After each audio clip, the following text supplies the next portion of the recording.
Bonjour.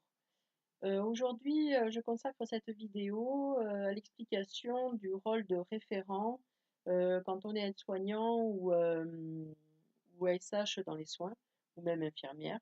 Voilà, donc en fait, qu'est-ce que le rôle de référent? Donc en fait, un référent, c'est une personne qui va s'intéresser à un sujet, qui va être le lien entre les services et l'encadrement, souvent qui va se faire en fait au niveau des réunions. Et ça va permettre donc aux autres collègues du service de pouvoir remonter des problématiques et inversement d'expliquer aux soignants en fait pourquoi on fait tel geste ou tel geste plutôt que tel autre. Voilà, quel est l'intérêt de faire telle situation? Des fois, les gens ont du mal à comprendre, donc ils font parce qu'on leur impose ou ne font pas parce qu'ils ne comprennent pas, ce qui est tout à fait logique. Et donc en fait, le référent est là pour faire ce lien-là. Et on a remarqué qu'en effet, un référent, donc il a, en plus de sa mission de lien entre les services et l'encadrement, c'est aussi un, un- un lien avec les familles. Parce qu'en fait, souvent, ils vont pas comprendre, tiens, pourquoi. Alors moi, j'étais référente alimentaire au niveau dénutrition pendant 5 ans. Et c'est vrai que des fois, ils vont me dire, tiens, pourquoi il a telle crème l'après-midi, pourquoi il a tel produit hyper protéiné, à quoi ça sert, pourquoi il y a eu beaucoup de questions au niveau soignant dans les services en disant, mais ils sont en fin de vie, pourquoi on les embête à leur donner des crèmes supplémentaires, de la nourriture supplémentaire, alors que justement, ils ont déjà pas très faim. Et donc, en fait, ça permettait d'expliquer qu'en fait, on améliorait le vieillissement, mais qu'en effet, ça n'empêchait pas l'issue où la personne est en fin de vie et allait mourir, mais au moins, on pouvait lui apporter du frais, du sucré, des calories et des protéines en même temps combinées qui permettaient d'avoir un meilleur vieillissement de la peau, éviter trop d'escarres. Voilà, donc c'est un maillon de la chaîne, ce n'est pas entièrement toute la chaîne, hein, il n'y a pas que ça pour éviter les escarres, mais c'est vrai que la dénutrition euh, peut aggraver cette situation. C'était aussi expliquer le rôle des protéines. Donc après, j'ai fait en tant que référente alimentaire, j'ai fait une formation auprès de mes collègues pour leur expliquer en fait le rôle des protéines, parce qu'en fait, c'est quelque chose qu'on ne nous apprend pas en tant qu'aide-soignant. Et ça permettait d'expliquer que finalement les protéines ne jouent pas seulement qu'au niveau de l'amaigrissement ou de la prise de poids, mais jouaient aussi au niveau de la vessie, dans les intestins, que voilà, que ça leur permettait d'ouvrir l'appétit. Si on n'en a pas, ben, s'il en manque, on va se retrouver plutôt à avoir pas faim. Voilà, donc en fait, il y avait tout un système à expliquer au niveau des collègues et ça leur permettait de mieux comprendre ce qu'elle donnait. Voilà. Alors que souvent, ben, le diète, il vient s'occuper des patients, mais il n'a pas forcément le temps de former les collègues comme ça en venant, comme ça à 1 heure. Donc voilà, donc ça c'est quelque chose ça m'a permis en fait de pouvoir répéter un service et inversement de pouvoir remonter donc les problèmes qu'avaient mes collègues. Par exemple, mais telle personne fait tout le temps des fausses routes, qu'est-ce que je peux donner?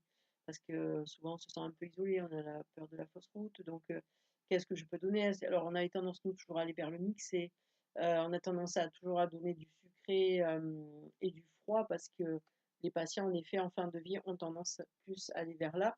Ils sentent plus le sucré que le salé et en effet ils vont être intéressés plus par le froid que par le chaud. Donc après, on avait des techniques, en effet, à sucrer la purée, par exemple. Et en effet, ils le prenaient plus facilement parce que ça avait un goût sucré. On avait tendance plus à donner à ce moment-là des entrées mixées, des légumes mixés, justement parce qu'elles sont froides et ça permettait donc aux résidents de continuer un petit peu à manger et surtout à se faire plaisir puisque ce qu'on recherche quand même, en plus de combattre la dénutrition, c'est leur apporter en fin de vie du plaisir. Donc voilà, c'était un rôle qui était prenant. Voilà, ça je ne le cache pas. Ça m'a pris beaucoup d'énergie.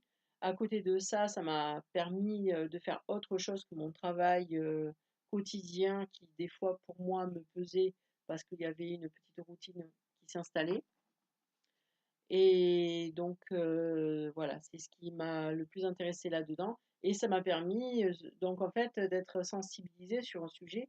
Et même si j'ai arrêté maintenant parce que j'ai d'autres projets, j'ai quand même cette sensibilité qui reste sur l'alimentation, sur comment donner à manger à un résident. Voilà. Et ça, c'est quelque chose qui en fait a amélioré ma prise en charge, puisque je vais faire attention de fractionner plutôt les repas, de pas mélanger la viande, par exemple, avec la purée, d'essayer parfois de commencer par le dessert, ce qui va permettre après, ils ont plus envie de manger la suite, le plat chaud, parce que finalement, ils ont commencé par quelque chose qu'ils aimaient. Voilà, et tout ça, j'aurais pas pu le faire si j'avais pas été formée régulièrement et formée par mon médecin coordinateur et par le diète.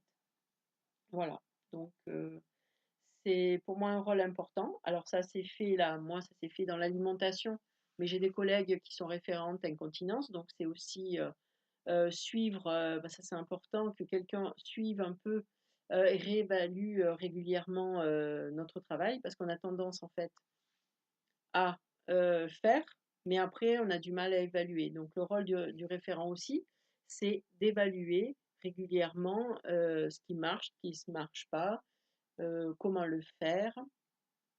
Donc en fait, des fois, ça permet aussi de maîtriser un budget qui nous permet à la suite, parce que par exemple les protections, c'est quelque chose qui coûte cher, qui, si on fait attention, et ben, on peut avoir des produits à côté, en disant: «Beh, tiens, le budget, il a été resserré un petit peu, on a réussi à avoir, des bombes, par exemple, pour nous qui sont moussantes pour nettoyer le résident, mais qui ne se rincent pas».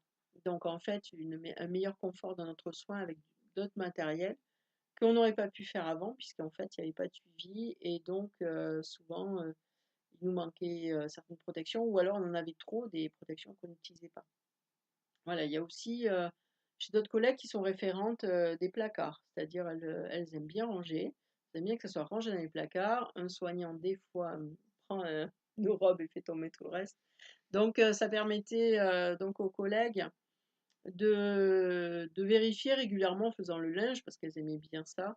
Oui, il faut choisir aussi, ça c'est important, son rôle de référent en fonction de nos aptitudes et ce qu'on aime.